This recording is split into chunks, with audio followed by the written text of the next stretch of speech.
খুলনায় tank lorry শ্রমিক নেতাকে গ্রেপ্তারের প্রতিবাদে ধর্মঘট করেছেন শ্রমিকরা। এর জেরে পদ্মা, মেঘনা ও যমুনার ডিপো থেকে তেল উত্তোলন ও পরিবহন বন্ধ রয়েছে। এর আগে রোববার দুপুরে নাশকতার মামলায় শ্রমিক ইউনিয়ন সাধারণ সম্পাদক আলী আজিমকে গ্রেপ্তার করা হয়। তার মুক্তির দাবিতে সড়ক অবরোধ করে বিক্ষোভ করে শ্রমিকরা। পরে ধর্মঘটে ডাক দেন বিক্ষুব্ধরা। এর জেরে খুলনাসহ ১৬ জেলায় জ্বালানি তেল সরবরাহ ও পরিবহন বন্ধ রয়েছে। আলী আজিমকে জামিন না দেয়া পর্যন্ত কর্মসূচি চালিয়ে যাওয়ার ঘোষণা দেন শ্রমিকরা। তবে এখন পর্যন্ত ধর্মঘটের কারণে ডিপোগুলোতে জ্বালানি তেলের সংকট দেখা দেয়নি বলছেন সংশ্লিষ্টরা।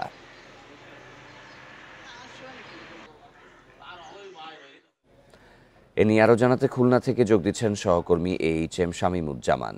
শামীম, শ্রমিকদের কর্মসূচির প্রভাব কেমন পড়েছে তেল পরিবহন সরবরাহ ব্যবস্থাতে? সে ঠিক আছে কিনা অবস্থা?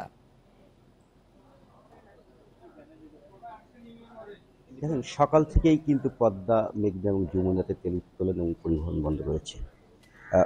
মূলত বন্ধ হচ্ছে গতকাল বিকেলের পর থেকেই।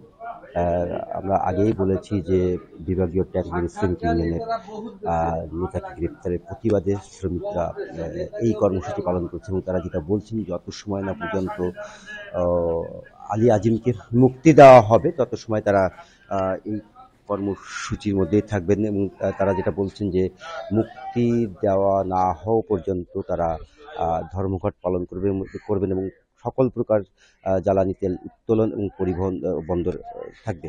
আসলে এই যে তাদের যে কর্মসূচির কারণে কিন্তু এখনো পর্যন্ত মাঠ পর্যায়ে কোনো বিরূপ প্রভাব পড়েনি।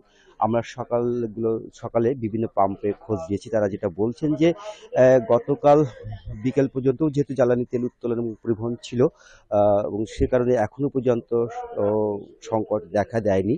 যদি এভাবে চলতে থাকে তাহলে তো দুপুরের পর থেকে বিভিন্ন পাম্পগুলোতে জ্বালানি তেলের সংকট দেখা দিতে পারে।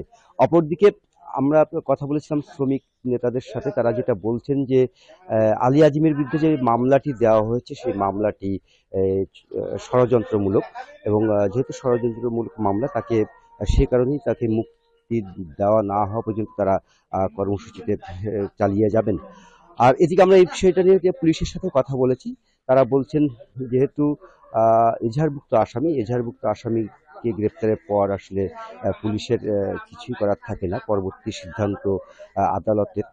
আজ আদালতে চালান যাওয়ার পর আদালত যদি সিদ্ধান্ত নেয় তাকে জামিনে মুক্তি দেবে কি দেবে না সেটা আসলে আদালতেরই সিদ্ধান্ত, সে বিষয়টি পুলিশ বলেছেন। আর শ্রমিক নেতারা কিন্তু আগেও বলেছেন যে যত সময় না পর্যন্ত তাকে মুক্তি দেওয়া হবে তত সময় তাদের এই যে ধর্মঘট অব্যাহত থাকবে। আর 11টার পর শ্রমিকদের একটা সমাবেশ হওয়ার কথা রয়েছে এবং সেখান থেকেই তাদের যে পরবর্তী যে তাদের যে কর্মসূচি চলছে সেই কর্মসূচিটা আরো কঠোর হবে কি হবে না সেই বিষয়টাও তারা সিদ্ধান্ত নেবেন। তবে আরেকটা বিষয় তারা বলেছেন যে আজ 11টার পর আলী আজিমকে আদালতে ওঠানোর একটা কথা রয়েছে।